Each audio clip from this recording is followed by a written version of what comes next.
So welcome back to my channel, everybody. Today we are going to be making another knife. This weekend we're going to be doing a series of knives. So right now I'm cutting a eucalyptus branch that was found. So I did some previous work on my little sander and shaped it up and put some grooves onto the side of it. So now you're just watching me clean it up by hand, sanding it, and just trying to get some of the little imperfections out of the handle. Overall, this knife has a kind of a unique look.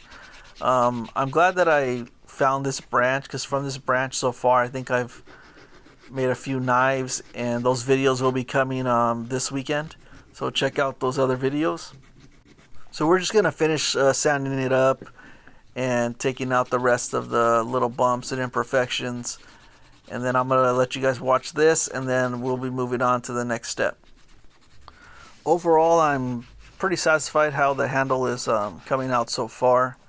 I will be using the Dremel in just a little bit. There's a couple little imperfections that I couldn't get by hand, so I'm going to use the Dremel just to kind of assist me.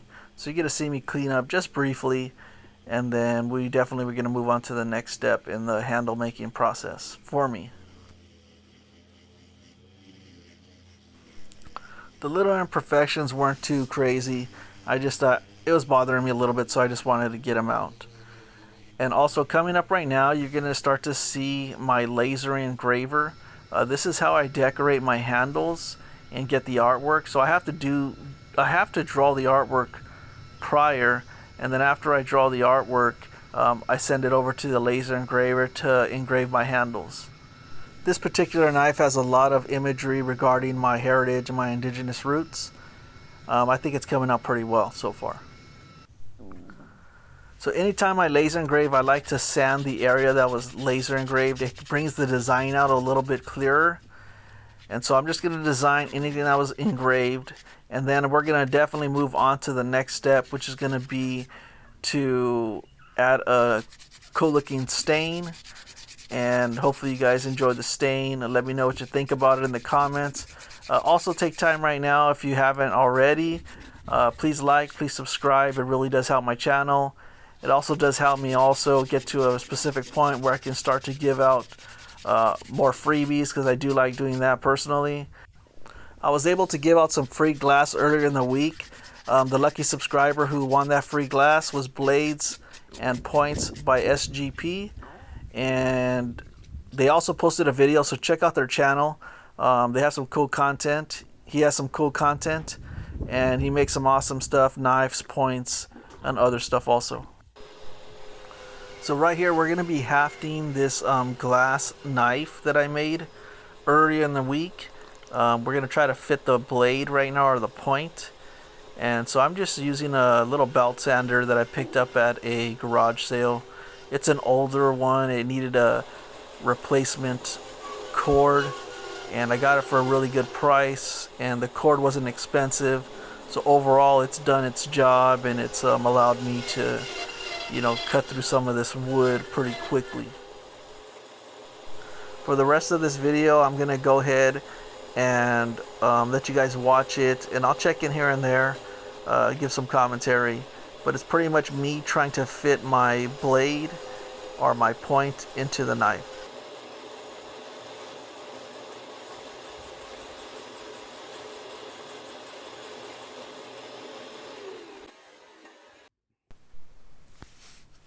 So right here I'm just checking to see if my point fits in, and it doesn't fit in, so I'm gonna have to continue with the saw right here, and let's try to make it fit.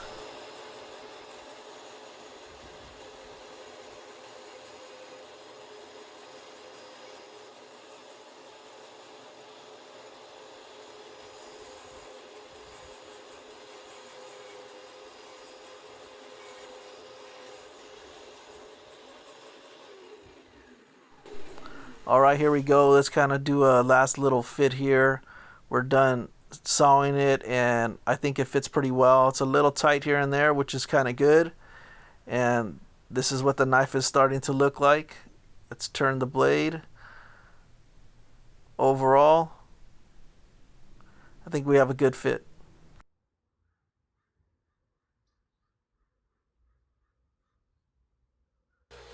So right now, all I'm going to be doing is trying to make the end of the knife look a little bit better, a little bit more narrow.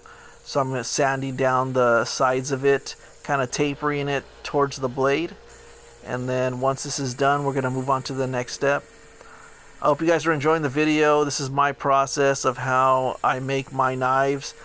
I've only made a couple knives, but I did watch a lot of video, and I do have a background in woodworking and building things and sculpting, so I think it does help me out a little bit. So what I'm going to do right now is I'm just going to kind of dust it off, make sure there's no sawdust anywhere, and making it ready to go to apply my stain. And the brush usually does a pretty decent job.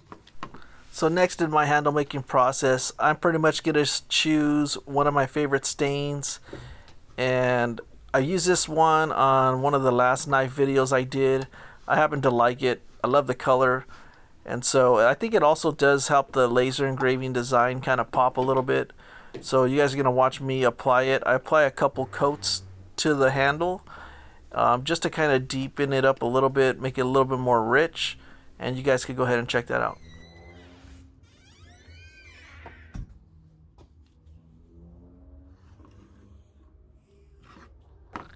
Just remember, you can use any type of shop rag. I usually wear gloves. I don't like to get the stuff on my hands.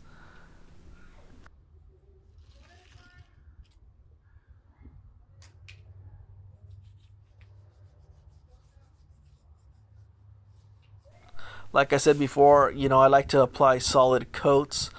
Make sure that all of the wood absorbs the stain. And so that's why you see me put on so much. You can easily wipe it away after, so it's not really a big issue.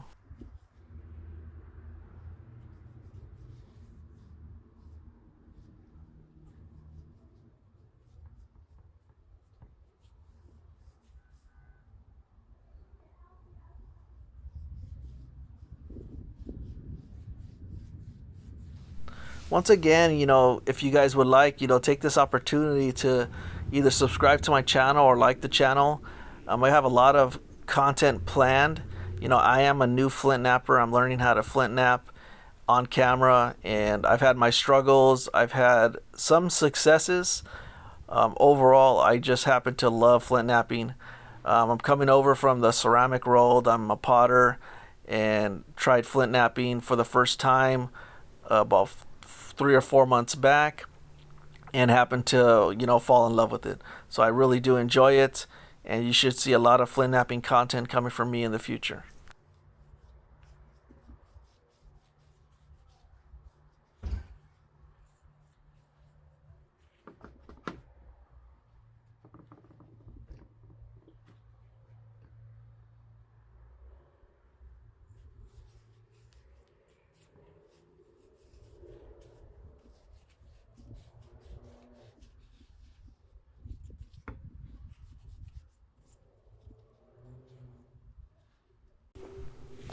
So here we go. It's stained already. It's finished, and it's ready to move on to the next step.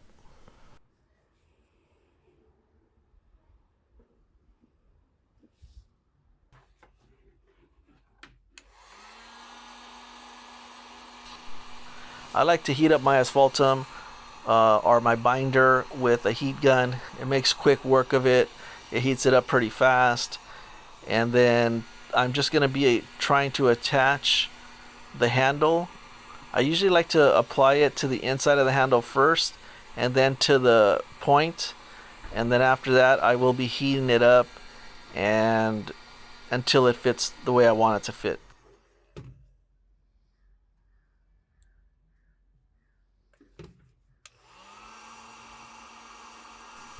That is the point that I did on one of my videos. Check that video out. It's my black glass. It does have some edge color of some purple, some blue, and I think even some light brown. When it's in the light, it looks pretty nice. It's pretty good solid black, but the edges does have some color.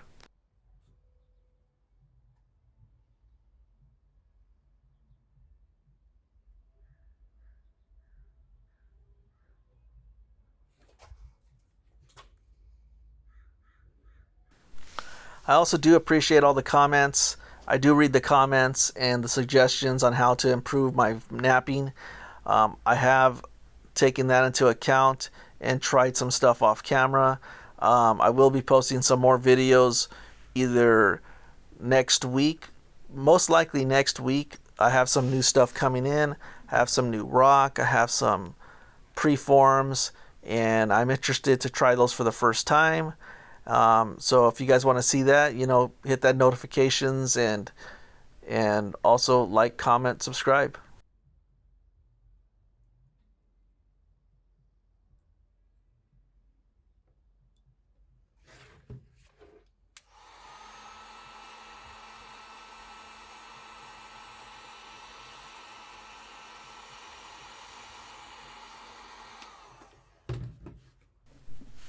So we are going to be approaching 300 subscribers soon.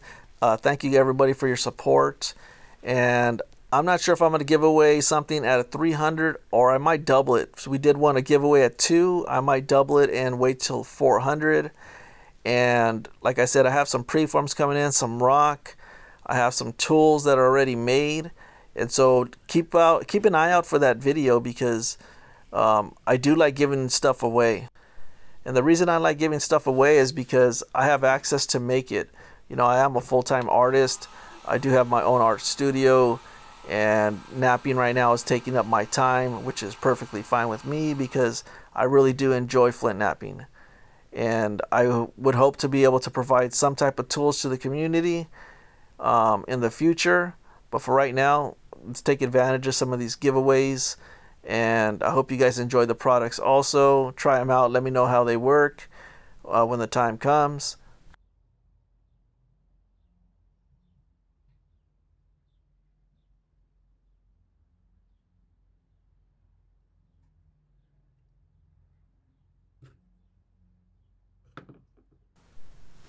Here we go. We're coming up on just, finishing up applying the asphaltum to the handle.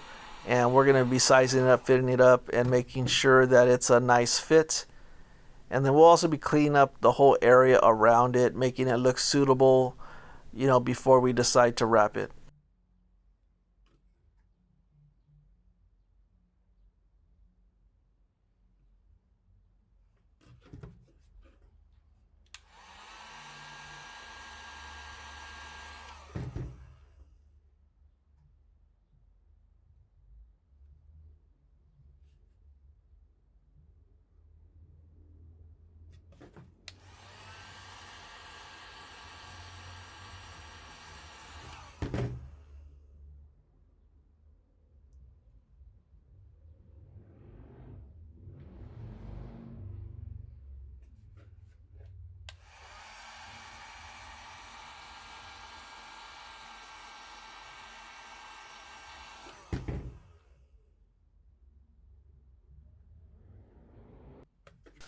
I think that it's actually a nice fit. It looks pretty centered, the blade from left to right, top to bottom. So I hope you guys, are enjoying the video so far. And it was really fun to make this knife. Besides making the points, I really enjoy making the handles and making a finished knife. It's pretty cool to me. I love the experience.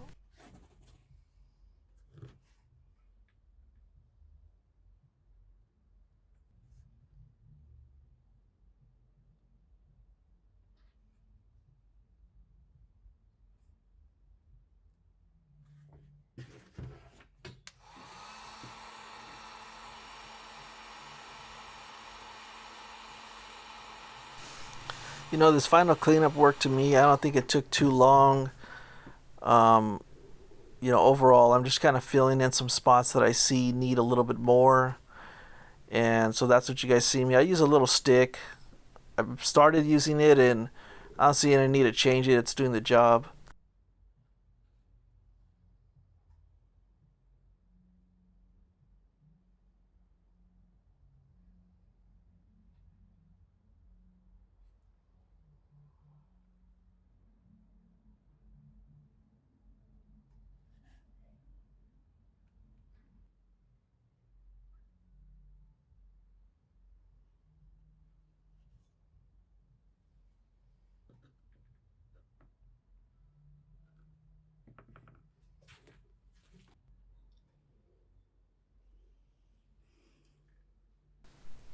Now it's time for just a little bit of cleanup work. I'm going to use a razor blade just to kind of scrape off some of the the overflow onto the handle.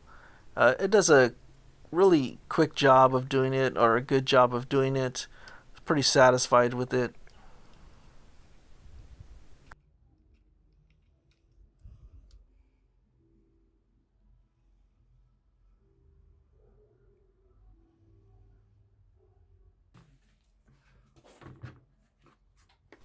So we're gonna wrap it with some imitation sinew.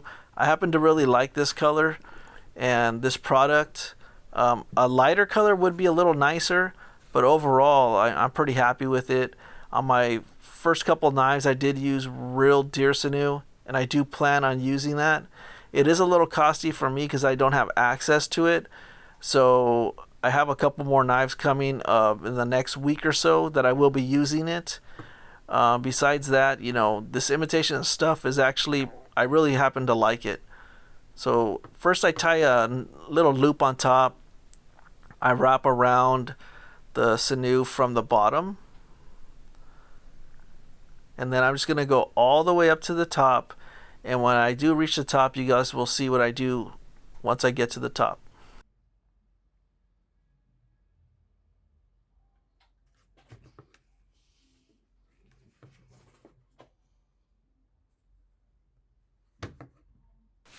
The knife handle is clear coated already.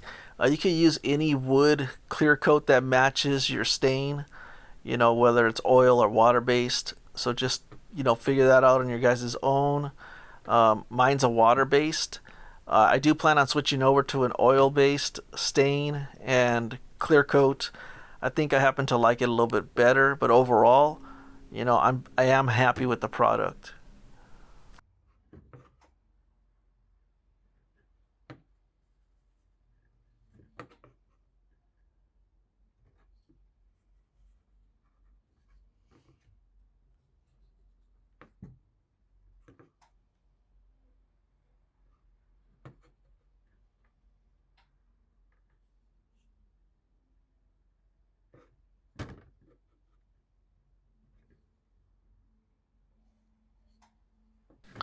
Alright, so once we reach the end here, I am going to cut it, and we are going to finish off this knife blade pretty shortly.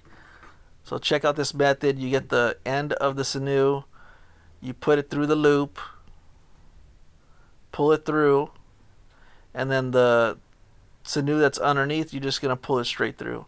Now I did see this in a video. I can't remember the video offhand right now. If I do remember, I'll try to put it in the description. But you can see how I did it also. It's a really good technique. It was another Flint Knapper, that video that I did see that technique on. And yeah, it came out pretty well. I didn't do this on my first knife, this method, this technique. I wish I did, but overall, I was happy with the first knife that I did make. So check out that video if you want to. It is available.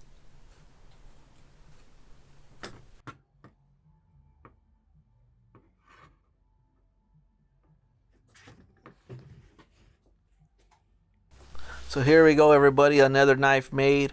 Check out the little 360 view at the end of this video. It shows off the knife on my handmade stand, and I hope you guys enjoy.